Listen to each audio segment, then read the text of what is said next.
Hola compañeras, hola compañeros, bienvenidos a una nueva sesión del taller literario.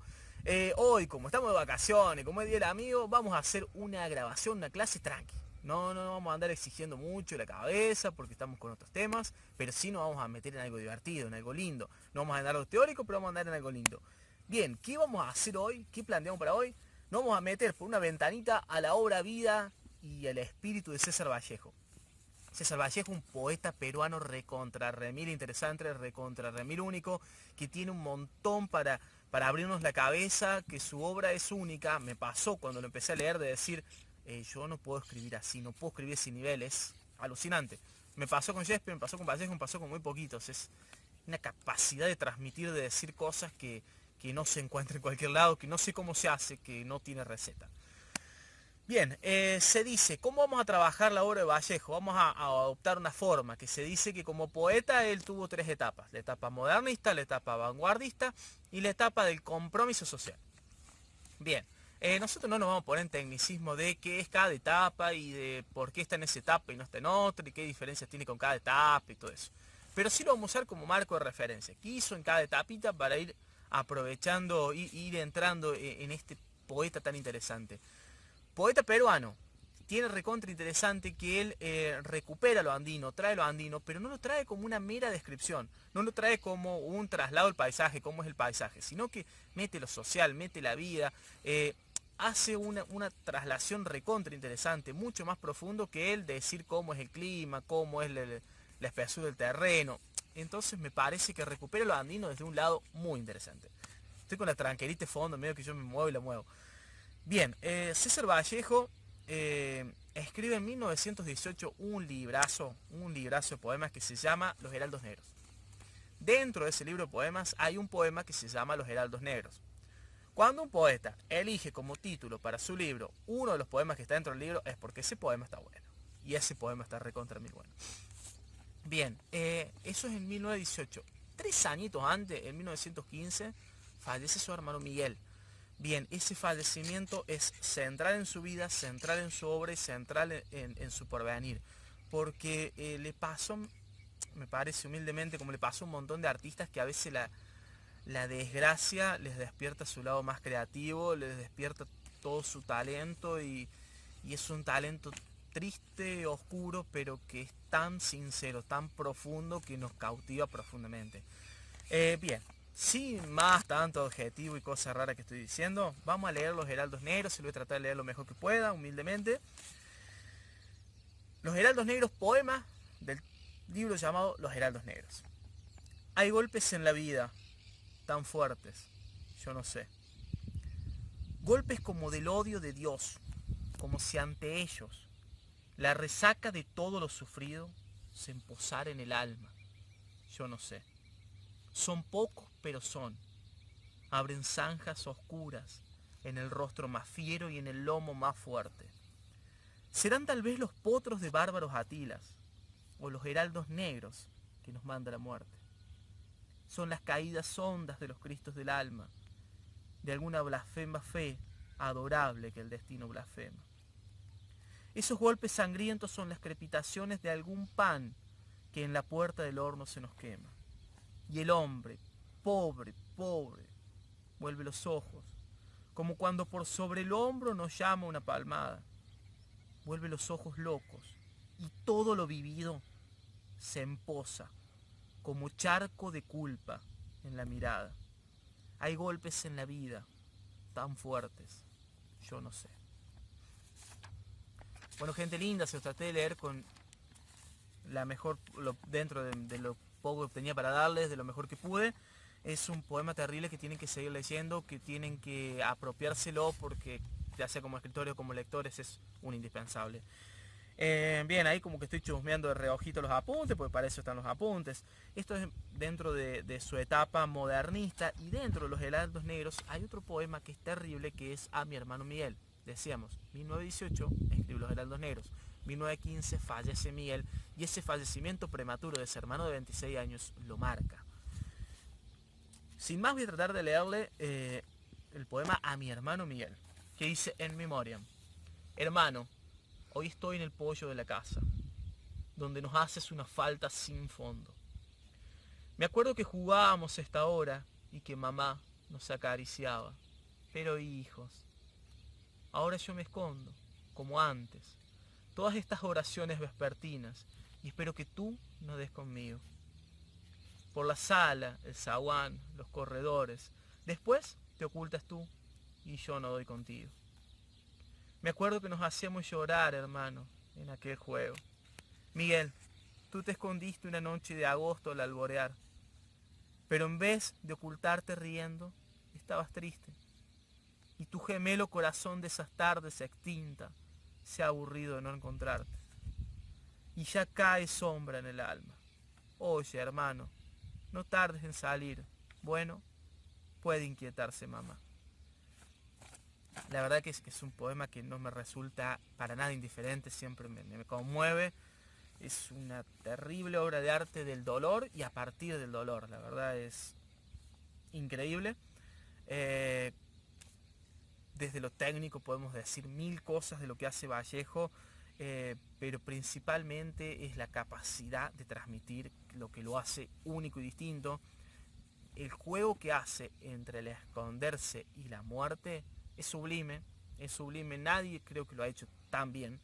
De algún modo en esta etapa modernista toma formas, conceptos y estereotipos ya utilizados, pero me parece que los lleva a otro nivel y el llevarlos a otro nivel es lo que hace que luego se revele ante las formas y tenga su estilo original, tan original.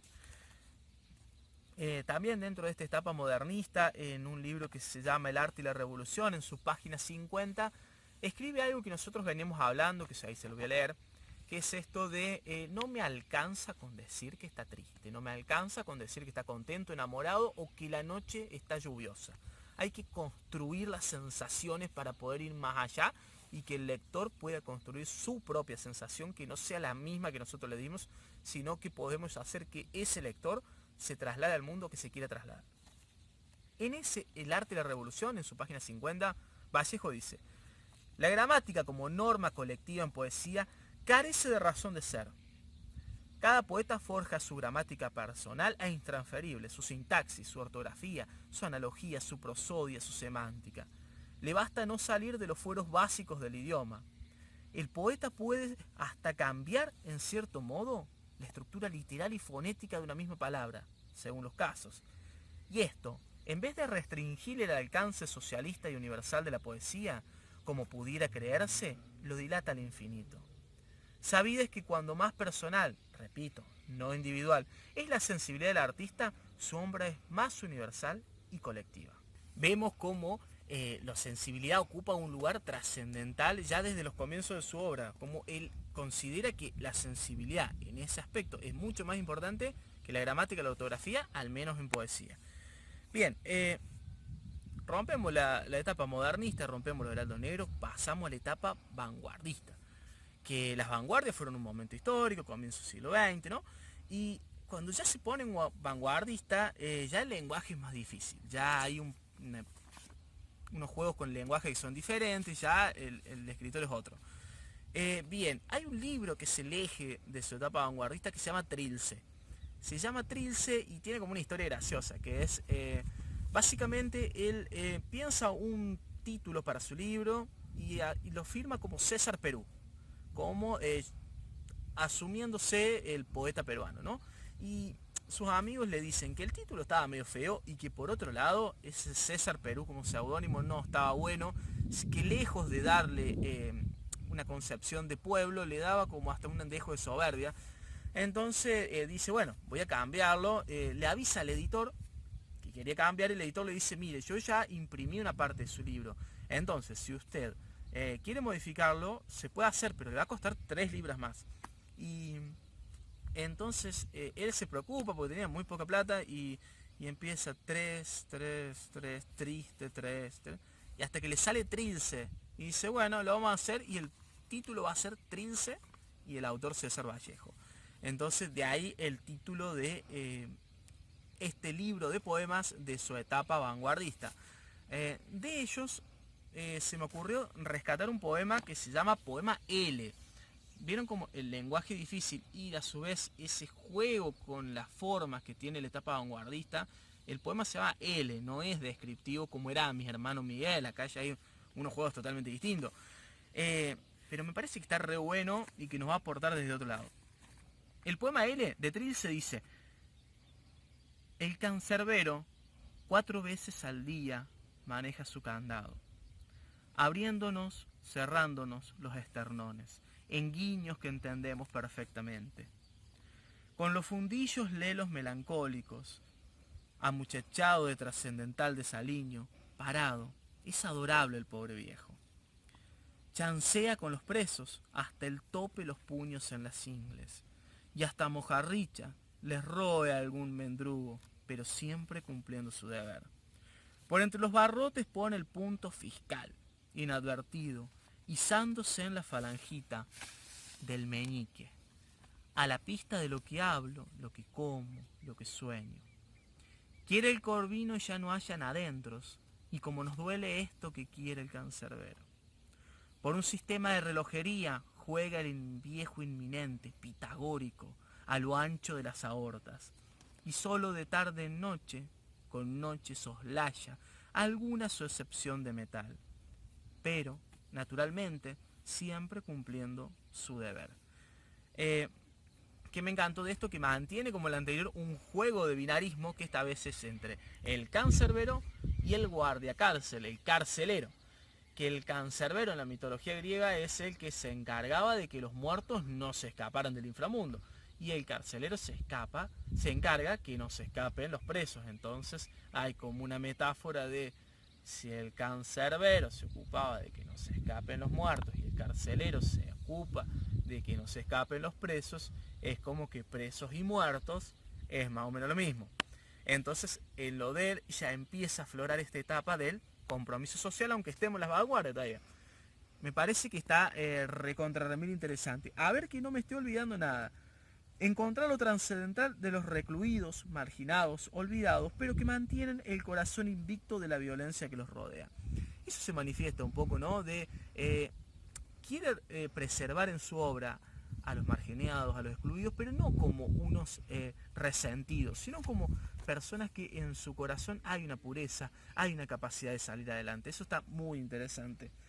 Vamos a la etapa del compromiso social, que es no menor, que es viviendo en París, como le tocó a tantos artistas de nuestro continente durante los gobiernos militares. Bien, crítica a la deshumanización, se pega al amor fraterno, predica un cambio social que los integra a todos. Eso es interesante, ahí se alinea en la línea que en Estados Unidos tenía Walt Whitman de todos juntos, una homogeneización de lo heterogéneo, que en Argentina vimos que se nos complicó mucho lograr eso. Es más transparente y sincero porque, claro, en su etapa vanguardista las vanguardias son eso, que las vanguardias eran un movimiento también artístico de pensar en el Guernica de Picasso. Hay un montón de vanguardias distintas, pero generalmente hay una complejización de lo que se quiere mostrar. Hay una pensar en Dalí, en los relojes de Dalí, no es todo transparente, hay un juego, el arte se lleva a otro nivel. Su obra más destacada es Poemas Humanos, ¿bien? Como en su etapa modernista fue Los Heraldos Negros, en su etapa vanguardista fue Poema L, Trilce. Acá tenemos Poemas Humanos, en su etapa del compromiso social, en su etapa donde su obra quiere generar un impacto en la sociedad. No escribo solamente el arte por el arte, sino que escribo porque quiero generar un impacto. Quiero generar un impacto que me cambie a mí, que cambie a los míos y que cambie a mi país. Está recontra interesante. Jean-Paul Sartre es un autor que siguió esta línea del compromiso social, del escritor como algo más que un mero artista que se vende por dinero, sino alguien que tiene un mensaje, tiene una interioridad política y que quiere hacer de eso algo que sirva a su país. Bien, dentro de eso vamos a destacar el poema Masa, que es la solidaridad humana. Logra de... No vamos a spoilear, no lo vamos a spoilear, primero se lo leo, después spoilear esto como no vamos a adelantar, no vamos a andar diciendo cosas que lo podemos inferir con nuestra lectura, que de todas maneras cuando nos encontremos presencial les voy a llevar todos estos poemas, quiero que los lean, quiero que trabajen, quiero que veamos los recursos de ahí, los anotemos. Bien, sin más vamos a leer Masa de César Vallejo, de su etapa del compromiso social ya viviendo en París. Al fin de la batalla, y muerto el combatiente, vino hacia él un hombre y le dijo: no mueras, te amo tanto. Pero el cadáver, ay, siguió muriendo. Se le acercaron dos y repitiéronle: no nos dejes, valor, vuelve a la vida. Pero el cadáver, ay, siguió muriendo. Acudieron a él 20, 100, 1000, 500.000, clamando tanto amor y no poder nada contra la muerte. Pero el cadáver, ay, siguió muriendo. Le rodearon millones de individuos con un ruego común: quédate, hermano. Pero el cadáver, ay, siguió muriendo. Entonces todos los hombres de la tierra le rodearon. Les vio el cadáver triste, emocionado. Incorporóse lentamente, abrazó al primer hombre, echóse a andar. Seguramente habría que darlo de vuelta, seguramente lo tendríamos que ver detenidamente, pero me pareció interesantísimo este juego con la muerte, porque antes teníamos un juego con la muerte a las escondidas, ahora tenemos un juego con la muerte como algo no determinado, como algo que el amor humano lo puede superar, de cómo hay una metáfora, ¿no?, con la muerte, diciendo: el poder humano es tan fuerte, el poder de los sentimientos, del unirnos, del ser fraternos, tiene un poder tan grande que hasta puede devolver a alguien de la muerte. Obviamente que es una metáfora que excede la realidad literal, pero nos viene a decir algo: que nuestro verdadero poder como sociedad es el unirnos, es el ser fraternos uno con el otro, es sentir el sufrimiento del otro y a partir de ahí empatizar con él y tratar que la vida de cada uno sea un poco mejor desde el amor. Sin más, esto es lo que pude humildemente traerle para que empecemos a acercarnos a la obra inmensa de Vallejos. Es presentarles un poeta, escritor que por ahí no es de los más comunes, que lamentablemente, porque es tan increíble que tendría que ser el más común de todos, pero por ahí por razones de canon, nosotros los latinos estamos tirados de costado. Entonces me parece importantísimo reivindicarlo, darle un lugar y que cada uno de ustedes le den un lugar en su biblioteca, un lugar en sus posibilidades de lectura. Un abrazo inmenso y seguramente nos veamos el martes que viene en un presencial en nuestro reencuentro fraterno. Las quiero mucho.